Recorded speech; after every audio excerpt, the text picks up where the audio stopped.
जय श्री कृष्ण। योगानंद जी कहते हैं कि किसी चीज से मत डरिए, क्योंकि आप ईश्वर की संतान हैं।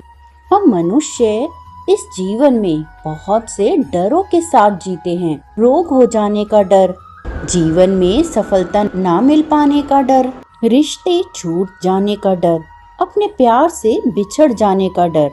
अगर कोई कार्य हाथ में लिया है तो उसे पूरा ना कर पाने का डर, जीवन पथ पर चलते हुए लड़खड़ाकर गिर जाने का डर।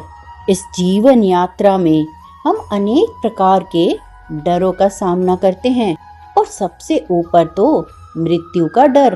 परंतु हम डर डर कर क्यों जिए? क्या जीवन डर का नाम है? श्री कृष्ण कहते हैं कि जीवन तो आनंद है, हर क्षण का आनंद लेते हुए जियो। अगर आप ध्यान लगाने का अभ्यास करें तो आप पाएंगे कि आप ईश्वर की संतान हैं।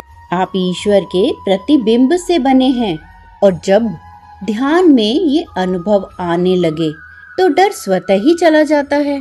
इसीलिए ध्यान में अपनी चेतना के साथ निडर हो जाइए और खुद से कहिए कि जीवन में और मृत्यु में मैं सदा ही ईश्वर में निवास कर रहा हूँ। और जब आप ईश्वर के साथ एक रूप हो जाते हैं और उनसे अपना संबंध जोड़ते हैं, तब भय कहाँ है? और किसी में भी वह शक्ति नहीं है जो आपको भयभीत कर सके। ध्यान जीवन की अनिवार्यता है और ध्यान में जब आप आंखें बंद करते हैं तब आपको अपनी चेतना की विशालता दिखाई देती है। आप देखते हैं कि आप अनंतता के मध्य में हैं। इसी जगह आप एकाग्र करें, सुबह और शाम, बस अपनी आंखें बंद करके यह कहने के लिए थोड़ा सा समय निकालें कि मैं अनंत ब्रह्म हूँ, मैं ईश्वर की संतान हूँ। एक लहर तो सागर का ही उभार होती है। मेरी चेतना उस अनंत ब्रह्म चैतन्य की एक लहर मात्र है। मैं किसी चीज से नहीं डरता, क्योंकि मैं ब्रह्म हूँ। गहरे ध्यान में उतरते हुए ईश्वर की उपस्थिति को अनुभव करिए और ईश्वर की इस अंतर्निहित उपस्थिति के विचार को पकड़े रहिए। समभाव में रहिए और खुद से कहिए कि मैं निडर हूँ, मैं ईश्वर तत्व से ही रचा गया हूँ, मैं पर ब्रह्म की दिव्य अग्नि का एक स्फुलिंग हूँ, मैं उस दिव्य ज्वाला का एक अणु हूँ, मैं उस परमात्मा की विशाल सर्वव्यापी देह की एक कोशिका हूँ। मैं और मेरे परमपिता एक ही हैं।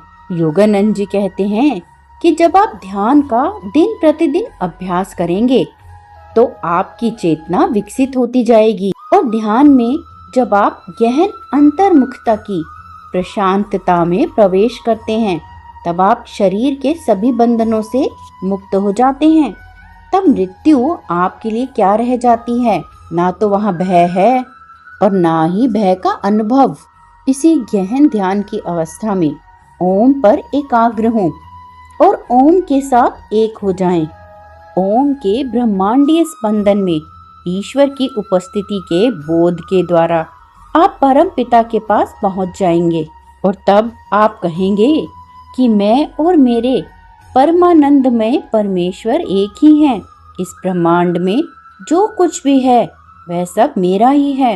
मृत्यु, रोग, प्रलय, अग्नि, कुछ भी उस परमानंद को मुझसे छीन नहीं सकते। नित्य प्रति अपनी इस ध्यान के अभ्यास को बनाए रखें।